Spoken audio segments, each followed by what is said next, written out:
welcome back. So last class we covered the beginning pages of chapter 16. Alright, so in the beginning pages of chapter 16 we covered Aristotle's logos, ethos, and pathos. Who can give me a recap, and also to help the other people who weren't here that day, of what logos, ethos, and pathos are? First, let's start with logos. Kylie. I remember that as being logic. Good. Both starting with L-O. Excellent, yeah. Logos, right? The word logic comes from logos, right?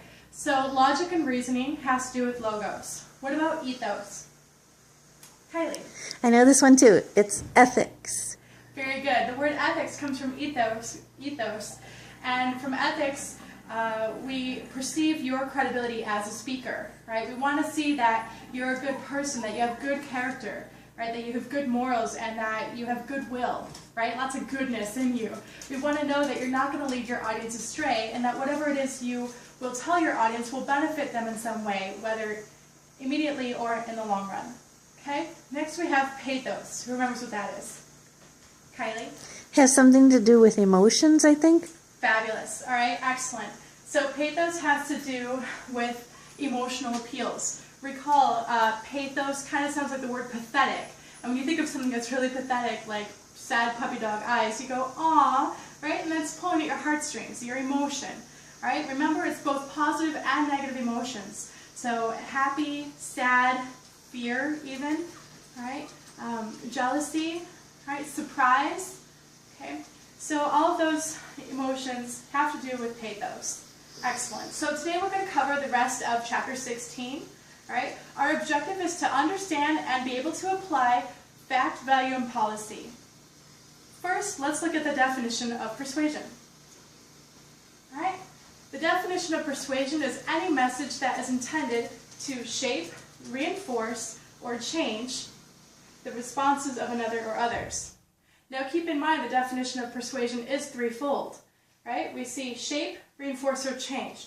Oftentimes when people think of persuasion, we think of changing their minds completely to align with our beliefs or attitudes or opinions, right? Not necessarily. You can just shape them a little bit, kind of just mold them as if you would mold clay, or you can reinforce pre-existing beliefs. So if you want somebody to remember, if they agree with you already, you want them to remember why they agree, you reinforce their what they believe already and inoculate them with stronger arguments so that when they're faced with other people who disagree, they have some material to work with. Right? So shape, reinforce, or change. Right? You can change their minds completely. Sometimes. All right? So that's our definition. Okay, the goal of communication, again, to influence others' attitudes, values, beliefs, or behaviors. So that's what we're looking at. All right? Attitudes, values, beliefs, or behaviors. Attitudes, values, beliefs, or behaviors. Why is she repeating herself? Guys, you'll see it on the final. Okay, great. All right? Awesome. Good. You're writing this down. Love it. Okay, so we're going to look at the three claims or propositions you can make when you are doing persuasive speaking. First is fact, next is value, and lastly is policy. Now many of you know that I'm a superhero freak. I do like Marvel over DC, it's true. However, we can apply the old school Superman and what he stood for to remember these three types of claims. Does anyone know what Superman stood for? And I'm talking the early Superman. Kylie? Truth, justice, and the American way. Excellent. Okay, good. Somebody remembers. Now, in previous semesters, some people like old school Superman. You know, you think of the most current ones. Good. Yeah, truth, justice, and the American way is what he stands for. So how can we apply that to these three claims? Let's take a look. First, we have fact. All right. First, we do. All right. So proposition of fact. This is about what's true or not true, right? So we know Superman, he stands for truth, justice, and the American way. So he stands for truth. True or not true? What exists, what doesn't exist, what happened, what didn't happen, all right? What's real, what's not real, all right? So if you think of facts versus opinion, growing up we are oftentimes told that these are two separate things. Well, for the purpose of this class and this chapter, right? We're going to kind of have them hold hands, fact and opinion, right? If you think of something as fact, an undeniable fact, cold hard fact, well then there's no room for persuasion because you can't argue it, right? So fact and opinion is going to kind of hold hands here in that you are proposing, right? You're claiming that something is a fact, that something is true, that something is real, that something happened, right? So examples of this could be if you were to argue that the moon landing, right, was a hoax, right? So you're arguing that that's a fact. You're not saying it is, you're arguing that it be accepted as one. The existence of aliens, or ghosts, or Bigfoot, right? These things, you are arguing whether they are real or not real, happened, didn't happen, right? So you are arguing that it's a fact. So keep that in mind when we throw around the term claim of fact. Now, claim of facts, they can exist in the past, present, or future. So if we look to the past, and if you were to say, again, the moon landing was a hoax, right? That's an argument that you're talking about that happened back in the day, right? If you were to make a present factual claim and say that bottled water is the #1 beverage sold in grocery stores today, right? So you're arguing that that's true. All right, and then you can make a claim about the future. If you were to say in the year 2024, newspapers, actual, tangible, black and white, get the stuff in your hand when you crunch it up and stick it into a garbage bag, newspapers will be obsolete. They will be all digital. All right, so you're making a future claim, a conjecture, if you will. All right, so again, this proposition or claim of fact, again, we are using those words interchangeably, not just fact and opinion, but proposition and claim. Those two are synonyms. All right, so our definition is something not known for certain but can be argued for as true or plausible. Again, the burden of proof is on you to define key terms. Right? So you need to, of course, have really good evidence, but also define what it is that you're talking about. Okay, you state the past facts, right, that on September 11th, 2001, New York was hit by terrorists, right? You want to define terrorists, right? So any key terms that you use in your claim, which may sound very similar to your thesis in your speech, you want to let the audience know exactly what it is you're talking about, right? So define those terms. So Superman, right, back to our analogy, he stands for truth, which relates to claims of fact. Other thing he stood for, can you remember what we just went over?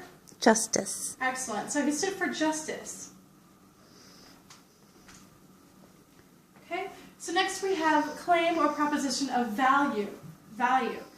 Okay, so this is about what's right, wrong, just or unjust, moral or immoral, good, bad. Right? So we have truth, we have justice. Right? This is defined as something that has more value than something else, or something meets a valued standard. Right? So if you were to make the value claim that having a successful job is more important than having significant others in your life, okay? Well, you need to come up with a certain criteria to make that claim, right? To make that claim. So if you talk about monetary stability, right, or financial stability, well then yes, having a successful career would be more important than having significant others. Okay. All right, so, but if you were to look then, if you have the standard of what's important to you, if you think having a close circle of friends is important, then maybe then having a successful career would not be as important. Right? So you're arguing that something is more important or more significant or has more worth or value than something else. Generally, there are two things involved. You can compare more than just two things, but because of our time limit that we have allotted for the persuasive speech, keep it to two. Okay, so your burdens of proof with a proposition of value. Again, you want to define any key terms. All right, what do you mean by successful career? Is that how long you've worked in a certain field or position? Is that how much money you're making? Or is that how happy you are in your career? Is that what measures success? Right, so you kind of have to define that. And then how do you define happiness? So you want to make sure to have a clear idea of what you mean by successful career? And then significant others. Are we talking about romantic relationships or really good friendships? All right, so what do you mean by significant others? You want to define that for your audience so that they have a clear idea of where you're going with this. Next, the criterion. Criterion, you want to develop a standard for which to measure your judgment by. All right, so let's think of another, because does anyone else have another example of two things that people often compare? Okay. Where to live, places to live. Okay, so if you're moving, places to live, what criterion would you use in order to determine where you would move, where you'd relocate? I would use like less population than more. Okay, like so smaller how towns. populated an area is? Mm-hmm. All right, excellent. Maybe depending on if you have a family, school districts, right? Cost of living in that area for your job. Cost of housing. Cost of housing, excellent, thank you. Okay, so there are a lot of factors that go involved when you make a decision about worth, right? Same here with the value claim. Excellent, nice job. Okay, so Superman, again, running with our analogy, he stands for truth, justice, and the American way. American way. All right, excellent. So we have policy. What is more American than having a bunch of policymakers? Okay, so proposition of policy, this is about change. We are so blessed as a country that we have freedom of speech, that we have a voice, and we're allowed to voice it, right? The American way, right? What should be done? What must we do? Okay, so policy is easily identified by the words should, must, and need. Anything that implies action, right? So there has to be an agent of action. And you'll also identify who should be taking that action. Is it the speaker who wants to take action? Is it the speaker who is encouraging you to take action, right? Should the government take action? Should the state take action? Should our schools take action? Should the parents take action? Who needs to be doing the action, right? There has to be an agent here. All right, so burdens of proof include some problem or harm that exists. All right, so if there's something that needs to be changed with the status quo, you have to say what it is that needs to be changed, what's wrong with it the way it is now. Next, some inherent barrier. You have to identify something that is stopping the change from getting fixed, right? And then with that, a solution, right? You don't want to leave your audience wallowing in despair. You want to give them hope. You have to give them a solution, right?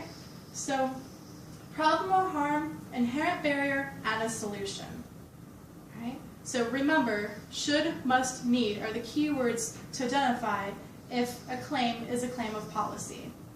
All right, so we can see here and conclude our Superman analogy. He stands for truth, justice, and the American way. All right, in terms of persuasion, Superman stands for fact, value, and policy. So now let's look at a couple of example phrases or claims, and I want you to identify whether they are fact, value, or policy. First, in the current U.S. society, women and men are not equal.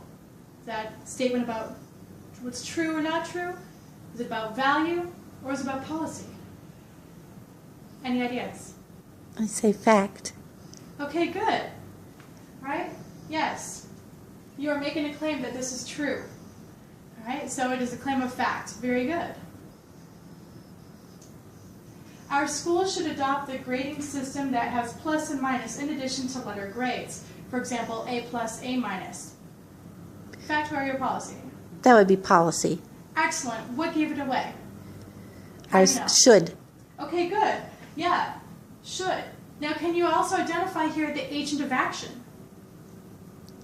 Who needs to do something? School. Excellent. The school. Thank you, Kylie. All right. So the school is our agent of action. Right? So it is policy.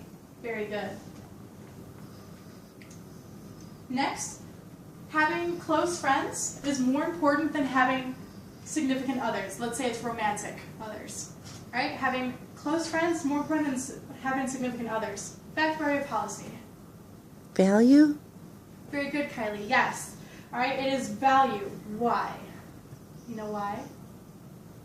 I'm not sure. Okay, anyone else? All right, that's okay. That's okay. Okay? We see the word here, more important. Something has more value, more worth than something else, right?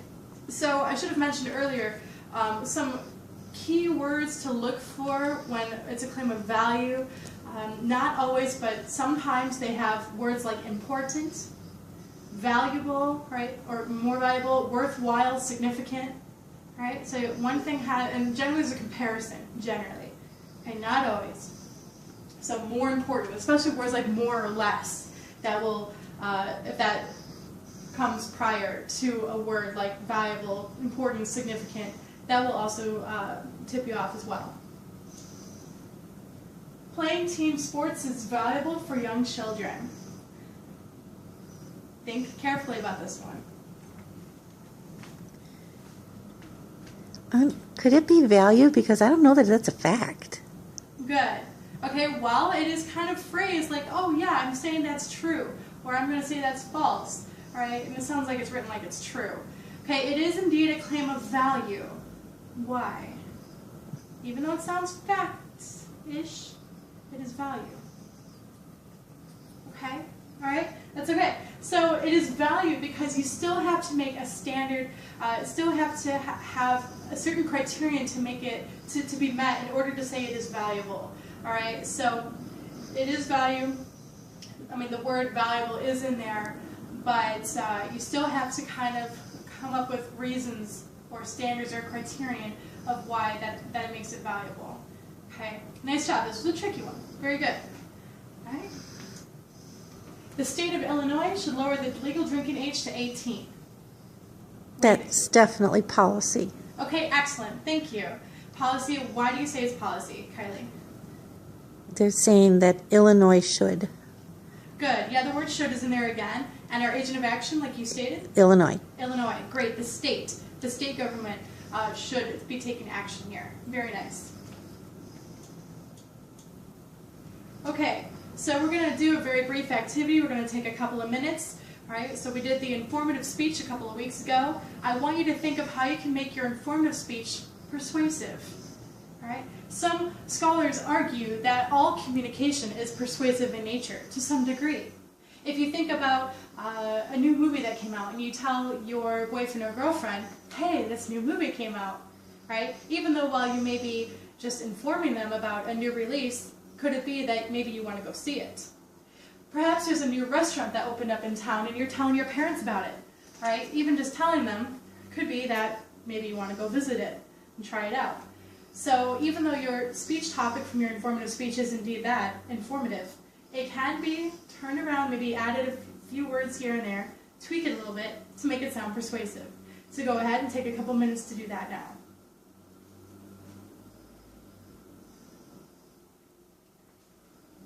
Also, while you're doing that, sorry to interrupt, also identify when you're changing the wording around whether you are making a claim of fact, value, or policy.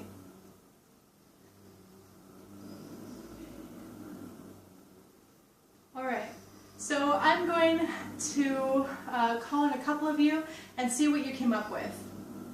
Okay, so Brian, I know that your speech topic was about Alfred Hitchcock as a director, and you're giving informative about his career.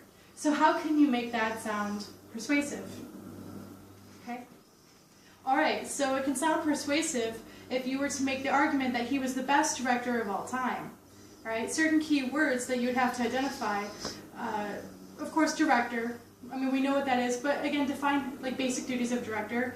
And then best, the word best. What do you mean by best? Are we talking about the length of his career? Are we talking about the popularity of his movies? All right, so you want to define what makes him the best, and you'll have that criterion, the standard by which to make that judgment. Very good. It is a value claim. Excellent. All right, so pick on a couple of other ones of you. Sounds great. We're sharing. Lovely. Good job, everyone. Okay, so let's move on. All right. So we're actually going to end class here. Next class we're going to talk about argument fallacies.